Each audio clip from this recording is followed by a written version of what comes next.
Winter nights in the 1930s were cold, poorly insulated, and filled with smoke, coal dust, kerosene fumes, and dry air. Yet people slept deeply and woke without the tight chests, burning throats, and winter coughs we now accept as normal. The reason was not stronger lungs or luck. It was a simple, disciplined indoor air practice that balanced warmth, moisture, and airflow in a way modern homes rarely do. This was not medical theory. It was household knowledge passed between families who lived through winters without central heating or sealed buildings. Night air management was treated as a health practice, not a comfort choice. Homes in the 1930s understood that breathing stale air overnight caused illness long before bacteria were visible under microscopes. Bedrooms were treated as breathing chambers, not sealed heat boxes. Windows were rarely shut tight for the entire night, even in freezing weather. Instead, a controlled opening was used, often no wider than a finger, positioned away from the bed to allow slow air exchange without drafts. This prevented carbon buildup from coal stoves, oil lamps, and multiple sleepers while keeping humidity from dropping to throat-burning levels. You can apply this today by cracking a window slightly on the leeward side of your house during winter nights, even if the room is heated. The goal is not cold air on your face, but slow replacement of oxygen-depleted air. Many people notice reduced snoring, fewer morning headaches, and less congestion within days. Moisture was deliberately preserved rather than stripped from the air. Dry winter air was known to inflame lungs and sinuses, especially when combined with smoke. Families placed open water vessels near heat sources overnight to maintain humidity. This was not decoration. A kettle on a stove or a ceramic bowl near a radiator kept moisture suspended in the air where it belonged. Dry air thickens mucus and narrows airways. Moist air keeps them relaxed and open. A modern equivalent is, placing a heat-safe water container near a radiator or using a simple evaporative humidifier instead of those ultrasonic units that can aerosolize minerals. Back in the 1930s, their approach relied on evaporation alone, which helps avoid overhumidification and the risk of mold. If your nose feels less dry and your breathing is deeper by morning, well, that means the balance is just about right. Sleeping height and airflow direction were carefully considered. Beds were often elevated higher than the low frames we see today, keeping sleepers above the coldest, heaviest air that settles near the floor. Cold air sinks, carrying dust and ash along with it. Warm air rises, but stale air can build up if it's not exchanged.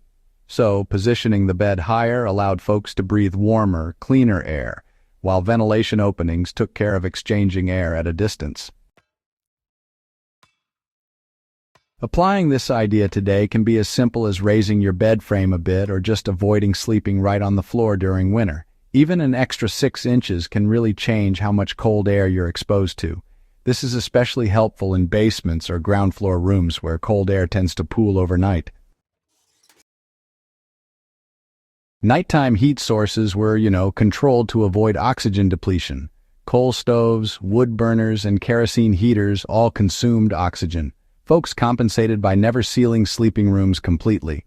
Doors were left just a little bit ajar, transom windows opened, or maybe hallway vents used. Breathing problems were often blamed on what they called bad night air, which was actually pretty accurate, even if they didn't have all the modern terminology for it.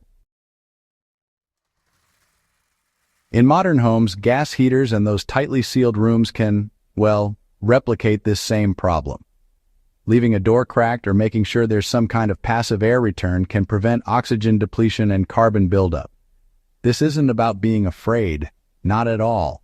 It's about respecting airflow, just like earlier generations did out of pure necessity. Bedding choices back then supported breathing instead of trapping damp air. Wool blankets were preferred, not just for warmth, but because wool actually regulates moisture.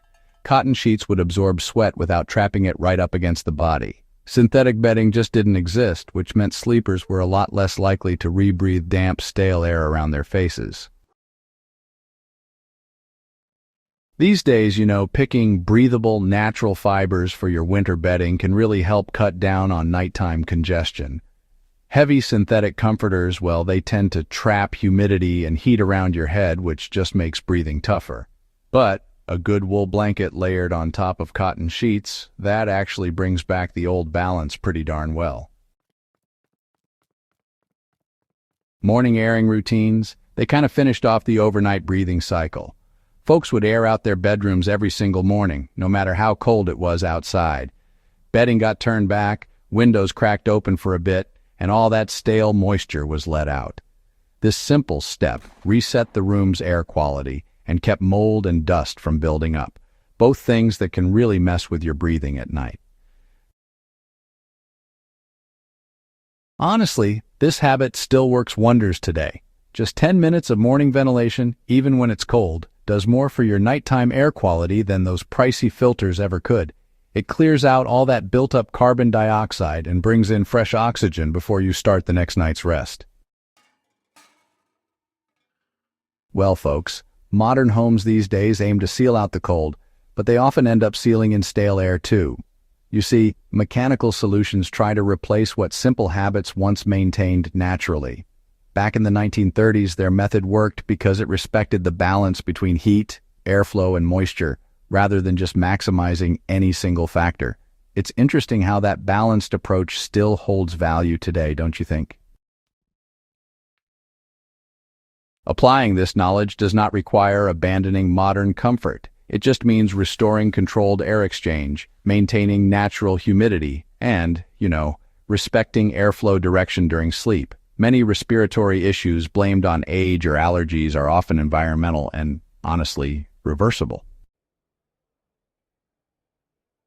This forgotten practice belongs back in serious winter living. This is not nostalgia. It's applied household physiology. Folks in the 1930s did not romanticize discomfort. They optimized survival and health with limited tools. Their winter breathing practices were quiet, practical, and, effective. If you value historical knowledge that still works today, go ahead and apply these principles deliberately and just observe the difference. Serious history is meant to be used, not admired from a distance. If you found this guide valuable, subscribe to Wisdom for the Journey for more deeply researched, practical history that still earns its place in modern life, and share this with others who respect the lessons the past took time to learn.